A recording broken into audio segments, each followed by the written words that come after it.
I never thought a Tuesday afternoon could feel like the first day of everything. The rain had been falling lightly for hours, drumming against the wide windows of the old library where I'd come to kill time, pretending I was here to study. I wasn't. I was here because she was here. She was bent over a stack of papers, glasses perched on the tip of her nose, hair escaping in soft strands from the bun at the back of her head. Her presence was a quiet insistence. Even in a room full of students shuffling through books, I felt like the air between us had its own weight. I wanted to look away, and at the same time, I couldn't. When she noticed me, she didn't smile right away. Just lifted her eyes, and something in the way she regarded me, curious, slightly wary, made my chest tighten. I wanted to speak, to say anything, but the words stuck somewhere behind my teeth. Instead, I just watched her, hoping she wouldn't see how fast my pulse was. "I didn't expect anyone here at this hour," she said finally, her voice low, measured, with the faintest edge of amusement. I like quiet," I stammered, immediately hating myself for how ordinary it sounded. Her laugh was soft, almost conspiratorial. She leaned against the edge of the desk, glancing at the papers in front of her. "Quiet is underrated," she said. Then, almost too casually, she added, "Some lessons are better shared in private." I blinked. My stomach flipped. "Private?" She looked at me like she just handed me a puzzle I wasn't sure I could solve. "This lesson," she said, tilting her head slightly, "will be our secret." The words should have been innocent. Maybe even playful. But the way she said them, like she was letting me in on something forbidden, made everything else fade out. The library noises, the rain, the ticking clock, nothing mattered except that moment suspended between us. I wanted to say something clever. Something that would make her notice me differently.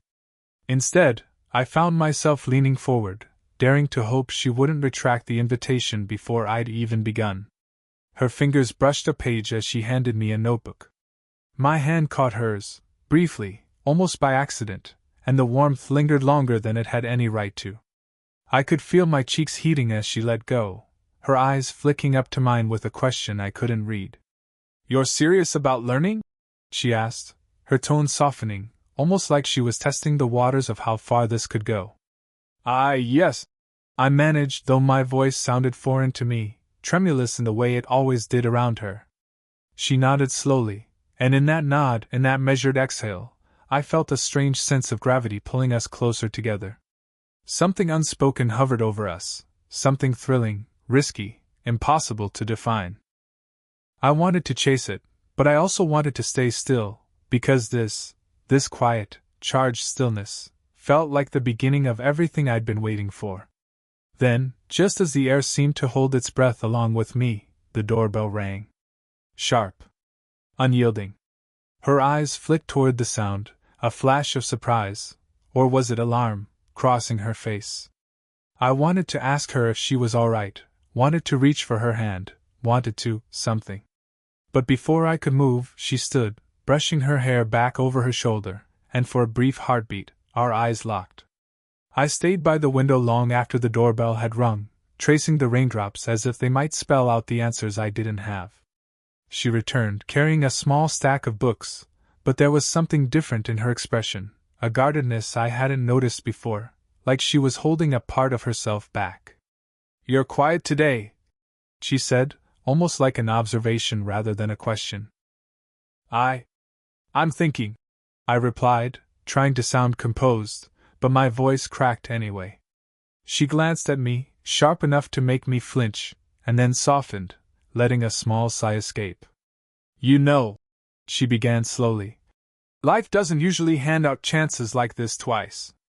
I tilted my head, uncertain. "What do you mean?" Her fingers traced the edge of a book absent-mindedly. "I mean, sometimes we meet people who stir something inside us we weren't expecting. And sometimes, it's complicated. Risky." The word landed between us, heavy. I wanted to ask her why it was risky, but I felt like speaking too soon might shatter whatever fragile bubble we had created. Instead, I watched the small, subtle gestures, the way she tucked her hair behind her ear, the barely there shiver of her fingers as she held the books. I remembered something she had once mentioned in passing, a comment about her ex-husband and the quiet emptiness that followed their divorce. She'd been a whirlwind of confidence then, a woman everyone seemed to admire. But now, in this muted room, I saw the cracks, the moments of hesitation, the loneliness hidden beneath her poised exterior. And me? I was just 22. Impulsive, inexperienced, reckless with feelings I couldn't fully name. I kept thinking about how wrong this could be. About the things people would say if they knew. But every time she laughed quietly at something I said, or let her eyes linger a second too long, all caution dissolved. "You're different," she murmured suddenly, almost to herself. "I don't usually meet people like you." I swallowed, because I wanted to tell her the same thing. I wanted to say that every other girl my age felt like noise, and she felt like a quiet song I could finally hear. But instead I nodded, letting the silence fill in the rest. Then something strange happened. She placed a pen on the notebook, and her fingers brushed mine. It was fleeting, nothing more than a whisper of contact, yet it made my pulse spike. Neither of us pulled away immediately. For a moment, there was a rhythm between us, tentative, fragile, electric. "I remember this," she said softly, almost shyly, lifting the notebook. "Years ago, I used to come here with my niece. She loved the poetry section. You'd have been around her age then." I smiled, imagining her younger, softer, laughing with someone else, but still carrying that same quiet intensity. "So maybe this is destiny?" I said lightly, though my heart hammered in my chest. She didn't answer with words. She just held my gaze, and in the pause, in the air between us, something unspoken solidified. It wasn't a promise. It wasn't safe. But it was ours. And in that small, lingering touch, the storm outside didn't matter. Not the age gap, not the judgments, not the risks. For one heartbeat, we existed only in that shared, fragile tension. And in that lock I knew nothing would ever be the same. I never thought a hallway could feel so suffocating. I was leaning against the wall outside her office, pretending to check my phone, but every part of me was waiting for her. She appeared in the doorway, notebook in hand, and for a moment, the world narrowed to the curve of her smile and the way her hair caught the light. "Are you ready?" she asked, voice low, almost a whisper meant for me alone. I nodded, but my chest was tight. The air between us felt different today, thicker, urgent. I followed her inside, and the door clicked shut behind us. For a while, we worked quietly, the only sounds the scratching of pen on paper and the distant hum of the heater. I caught her watching me once, lips pressed together like she was holding back something, and I almost said her name. Almost. Then my phone buzzed. I glanced down, a text from my roommate. "You left your jacket here.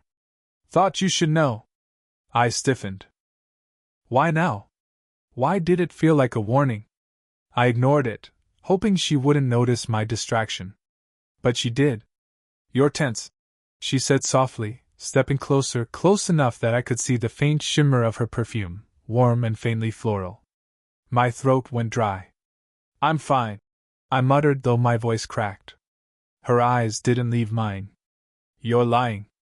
I wanted to reach for her hand. Wanted to touch her, maybe even. No, I couldn't. Not yet. Too much risk. Yet the way she lingered there, body only inches from mine, made my thoughts betray me. A knock at the door. Sharp.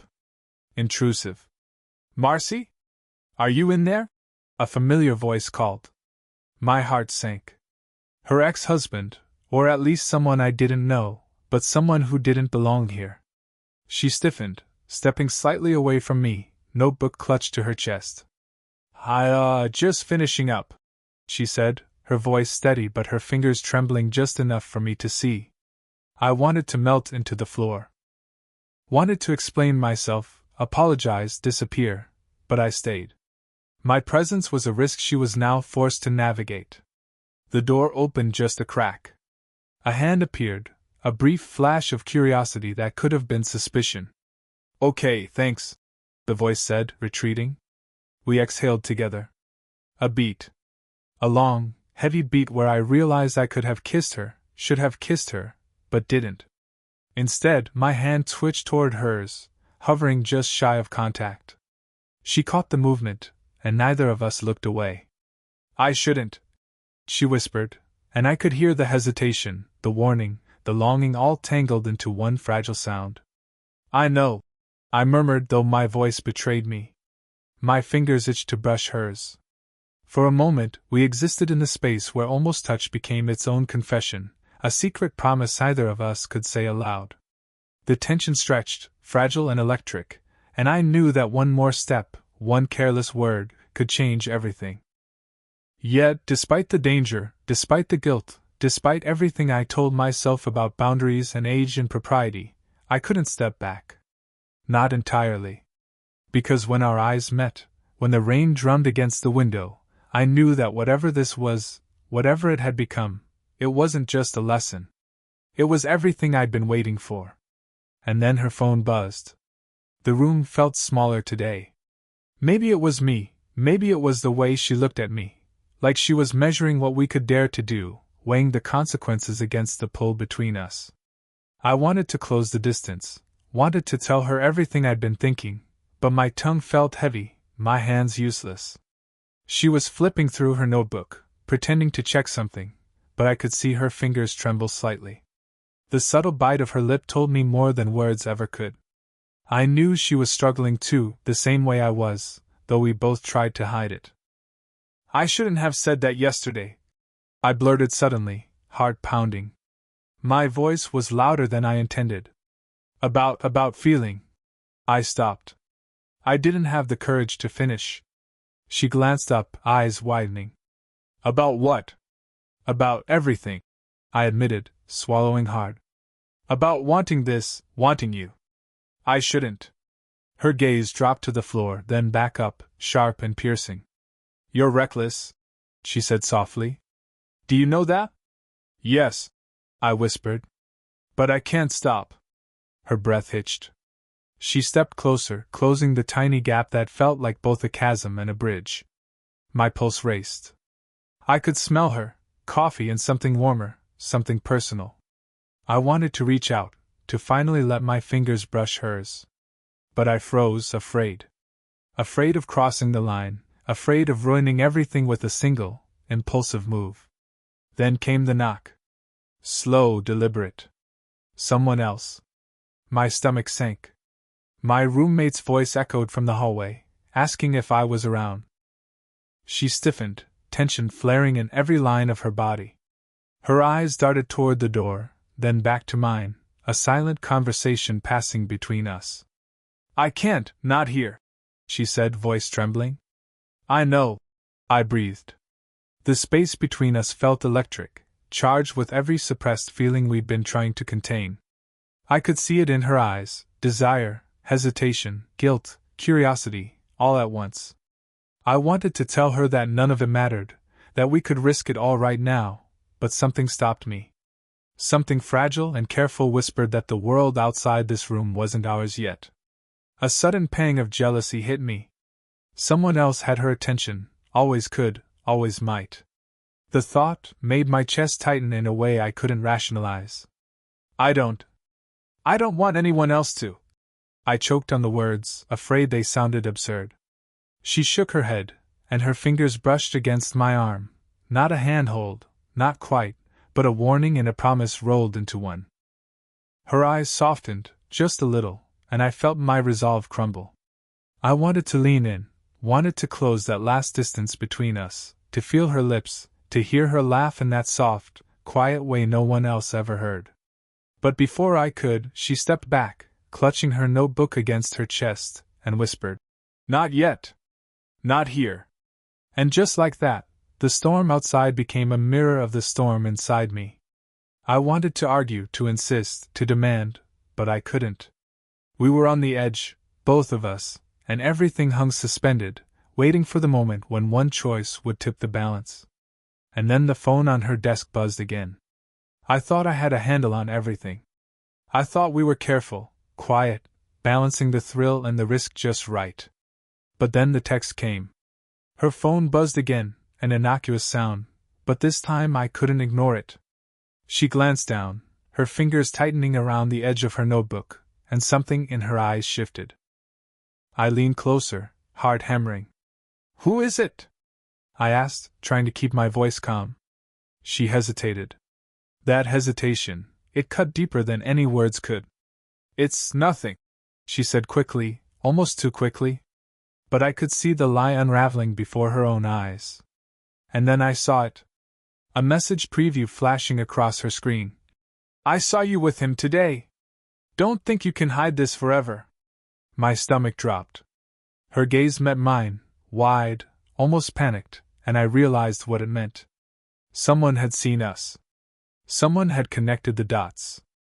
Our carefully contained, secret tension, our stolen glances, our almost touching hands, all of it had been observed. And now it wasn't just us anymore. I didn't think anyone," she started, voice faltering. "You knew this could happen," I said, trying to keep my voice steady, but my hands were shaking. "We knew the risk." "I know," she whispered, biting her lip. "But I didn't think." Her voice trailed off, the words dying in the space between us. For a moment, we just stared at each other. The room felt smaller, the walls pressing in. I wanted to reach for her, to reassure her, but the thought that someone had seen us made every impulse feel reckless. Every heartbeat screamed caution. Then, unexpectedly, she laughed, soft, almost hysterical. Not at me, not at the situation, but at the absurdity of it all. "We're ridiculous," she said, covering her face for a second. "This, whatever this is, it's insane." "I don't care," I blurted, stepping closer. "I don't care if anyone sees. I don't care about the rules or the risks." Her hands froze on the notebook, and her eyes locked onto mine, intense, conflicted, vulnerable. "You have no idea what this could mean," she said, voice trembling. "I have some idea," I said quietly, letting the words hang. "But I know I can't stay away." There was a silence that stretched, thick and heavy. The rain outside pounded harder against the window, a reflection of the storm building between us.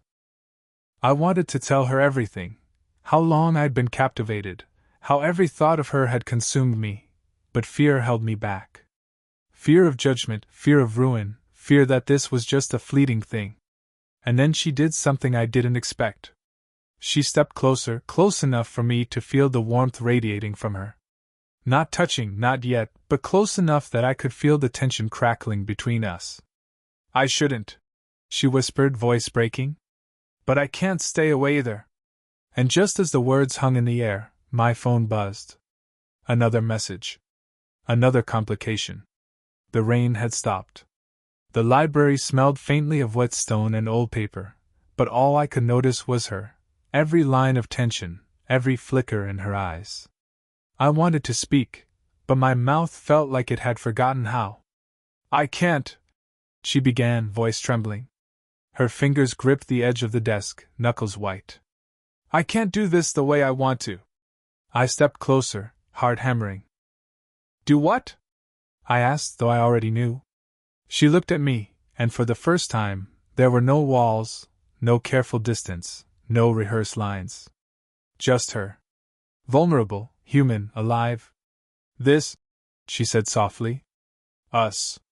What we're doing, it's not just a lesson. It's everything I shouldn't want, and I can't stop wanting it." I swallowed. My chest felt tight, every nerve on fire. "I feel the same," I admitted, voice low. "Every day, every thought. I can't pretend it's safe. I can't ignore it anymore." Her breath hitched. She stepped closer, closer than she had before, close enough that I could see the little tremble of her lips, the warmth of her breath. But then she paused, fear and desire battling across her face.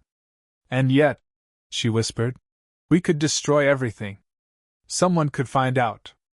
I could lose everything." I reached for her hand, finally letting the fingers brush hers, tentative but electric. She didn't pull away. She let it linger, like a fragile truce with all the rules and judgments in the world. "Maybe," I said softly.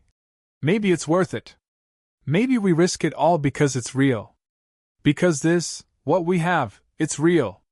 Her eyes glistened, the faintest sheen of tears threatening to spill. I've been careful my whole life, she murmured. I never let myself want anything that could hurt me. And I've been reckless my whole life, I said, a half-smile breaking through my tension. Maybe this time, I want to be reckless with the right person. We stood there, fingers barely touching, the weight of unspoken confessions pressing down on us. The space between us was a heartbeat, a lifetime, a decision waiting to be made. She tilted her head slightly, eyes searching mine, looking for permission, or maybe for absolution. I don't know what comes next, she said, voice almost a whisper. I don't know if we're allowed to. I don't care about allowed. I cut in, heart thundering. I just care about us. Right now. Right here. Her lips parted slightly, the faintest tremor in her jaw betraying everything she hadn't said. And then, almost imperceptibly, she leaned in, close enough that I could feel her warmth against my chest, close enough that I could hear her heartbeat, and I knew, whatever hesitation, whatever risk, this moment would change everything. But just as our faces drew near, the library doors creaked. The sound froze us both. Reality intruded, harsh and unavoidable, pulling us back from the edge we'd been daring to cross. We didn't move, didn't speak. We just stood there, so close that the air between us trembled, knowing we'd reached the point of no return, even if the next step remained uncertain. And in that silence I realized something. Whether we crossed the line or stepped back, nothing would ever feel ordinary again. The rain had stopped entirely by the time we finally stepped out of the library, leaving behind the faint scent of wet stone and old pages. The city smelled fresh, like it had been washed clean, and for the first time that day, I could breathe without the tight weight of anticipation pressing on my chest.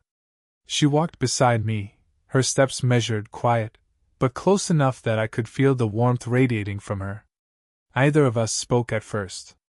Words felt unnecessary. The tension that had defined our secret, messy, beautiful connection had softened into something different, something real, fragile, and ours. I still can't believe we're doing this, she murmured finally, almost to herself, her hand brushing briefly against mine. I didn't pull away. Doing what? I asked, though I knew exactly what she meant. This us, she said softly, voice laced with both wonder and fear. I've spent so long being careful, trying not to want anything that could hurt me. And yet, here we are. I smiled, because I felt the same. Because despite the age difference, despite the risks, despite the judgments waiting somewhere out there, I couldn't deny it anymore. We had found each other, and in a way, that was enough. We stopped at a quiet corner cafe, one neither of us had visited before, and I ordered 2 coffees, just hot enough to warm our hands. We sat across from each other, close enough that our knees brushed under the table, and finally allowed ourselves the luxury of small talk, awkward, honest, messy, human. Her eyes met mine repeatedly, each glance a silent confession, a question, a dare. I wanted to tell her everything, how long I'd been captivated, how every thought of her had haunted me, but I didn't need words. We communicated in smiles, in pauses, in the subtle touch of fingertips over a coffee cup. I think, she said softly after a while, that maybe this isn't just a lesson anymore. No, I agreed, fingers brushing hers once again. Not a lesson. Something better. We laughed quietly, a little breathless, sharing a moment that felt suspended between the ordinary and the extraordinary. And though the future remained uncertain, what would happen if someone discovered us, how the world might react, we knew one thing for certain. We had chosen to be here, with each other, at this moment, and that mattered more than anything. The city lights reflected off the wet pavement, golden and soft. I took her hand, holding it gently but firmly. She didn't pull away. And for the first time in a long time, everything felt possible. Whether tomorrow brought complications or clarity, we had found the courage to step into our own story, messy and imperfect as it might be. Did you enjoy the story? What kind of stories would you like to hear next?